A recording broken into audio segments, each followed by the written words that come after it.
Potsta, Potsta, Potsta, Potsta, Potsta, Podcast Himasta.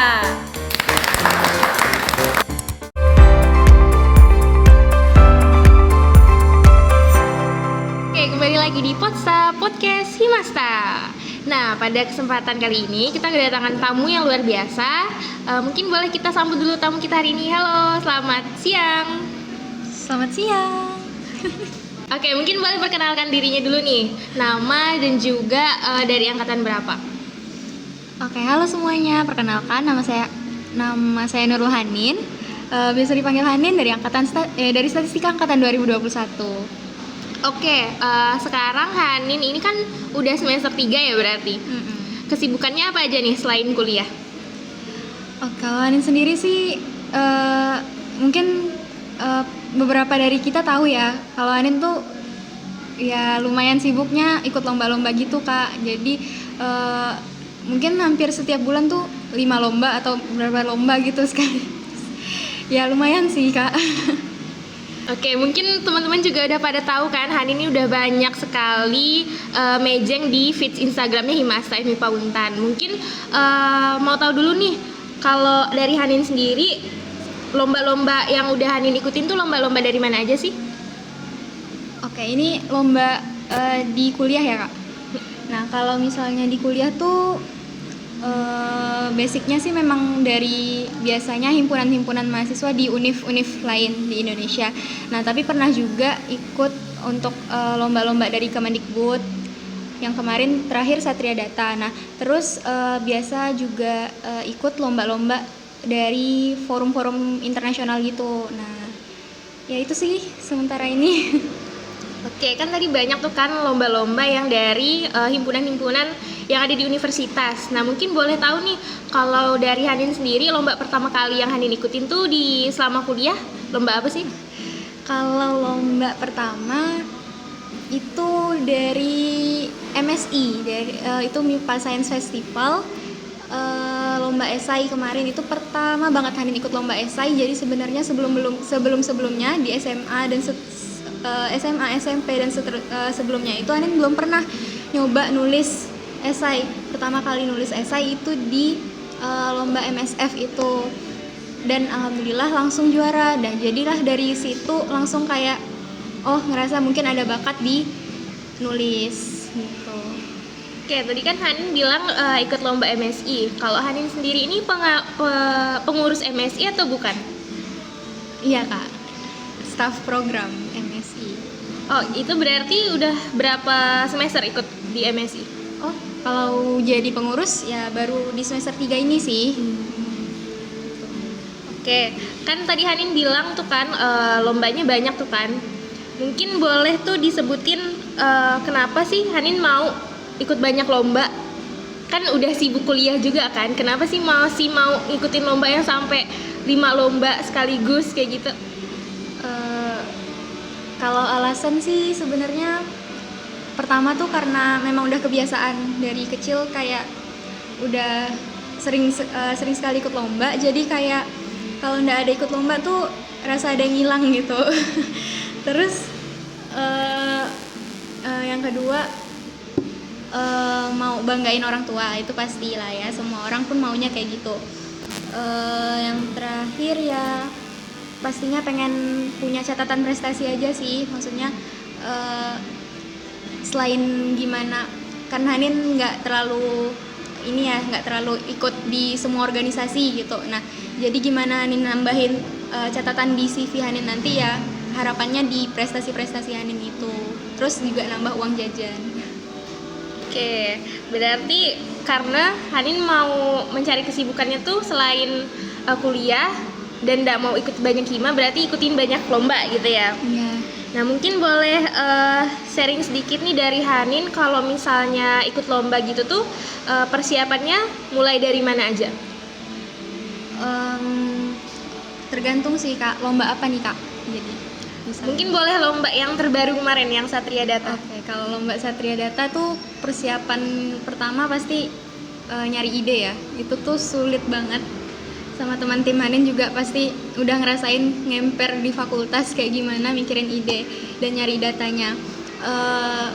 ternyata setelah kita tahu idenya seperti apa, kita nggak tahu nggak nemuin data yang cocok untuk ide itu tuh dari mana kita dapetinnya.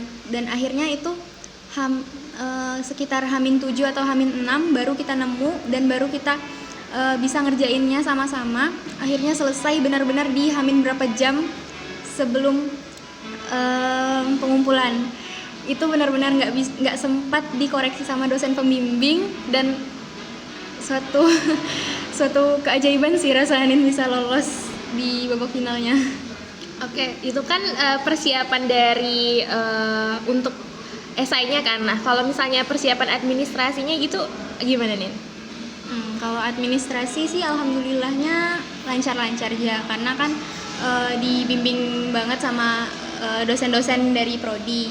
Jadi untuk proses pendaftaran, segala keperluan administrasi KTM dan lain sebagainya itu udah benar-benar dipandu dari dosen-dosennya gitu. Oke, kan tadi itu lomba yang masih nasional ya. Tadi Hanin juga sempat sebut ada ikut lomba internasional. Nah, itu gimana sih Nin? Kok bisa ikut lomba internasional terus alhamdulillah lolos gitu kan? Pasti berkesan juga kan buat Hanin. Nah, mungkin boleh nih diceritain ke teman-teman semua tentang lomba yang internasional. Kalau yang internasional, jujur sih sebenarnya persiapannya lebih dikit daripada lomba Satria Data yang nasional kemarin. Itu infonya kan tahu dari salah satu kakak di FMIPA juga. Nah, Hanin disuruh ikut itu, terus kebetulan temanya tidak seberat Satria Data. Jadi untuk penyusunan penyusunan judulnya sampai nulis esainya, sampai jadi esainya itu ya enggak terlalu lama gitu. Jadi alhamdulillah setelah dikumpulkan itu bisa langsung dapat, padahal pertama kalinya kan Kak itu ikut internasional, dan ternyata setelah pengumumannya dapat first position. Itu alhamdulillah sih. Oke, wow, keren sekali ya Hanin bisa dapat first position di lomba internasional. Mungkin kalau dari Hanin sendiri nih ada tips nggak sih kalau buat teman-temannya yang mau ikut lomba internasional? Kalau di Inter karena infonya juga minim, jadi tips yang pertama tuh cari tahu infonya tuh benar-benar gitu. Nah, nggak kayak di lomba-lomba nasional yang biasanya seliweran di Instagram. Ini lomba internasional tuh biasanya memang lebih ke websitenya masing-masing di Google. Jadi rajin-rajin searching di Google lomba-lomba internasional itu apa aja yang lagi terselenggara.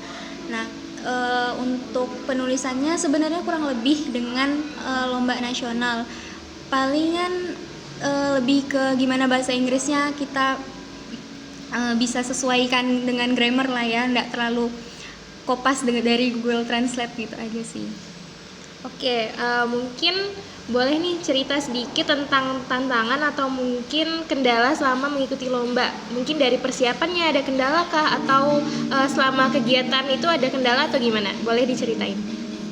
Kalau tantangan kayak yang Hanin bilang, tantangan paling besar tuh memang di pencetusan idenya.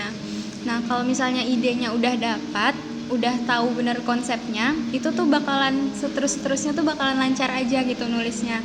Tapi kalau misalnya di awal kita udah stuck sama idenya, ataupun idenya tuh kita nggak tahu jelas gimana sih arahnya nanti, gimana sih konsepnya, pokoknya nggak terlalu mahamin betul idenya seperti apa, itu tuh bakalan berpengaruh tuh ke seterusnya. Nanti di penulisannya akan arahnya tuh nggak jelas gitu. Jadi memang tantangan terbesarnya tuh di penemuan idenya, biar supaya jadi harus sering-sering baca sih supaya nemu ide yang pas gitu. Oke, biasanya tuh lomba-lomba Hanin tuh diikutinnya lomba kelompok atau individu rata-rata? Sebenarnya sih kalau sekarang lebih banyaknya ke individu sih Kak.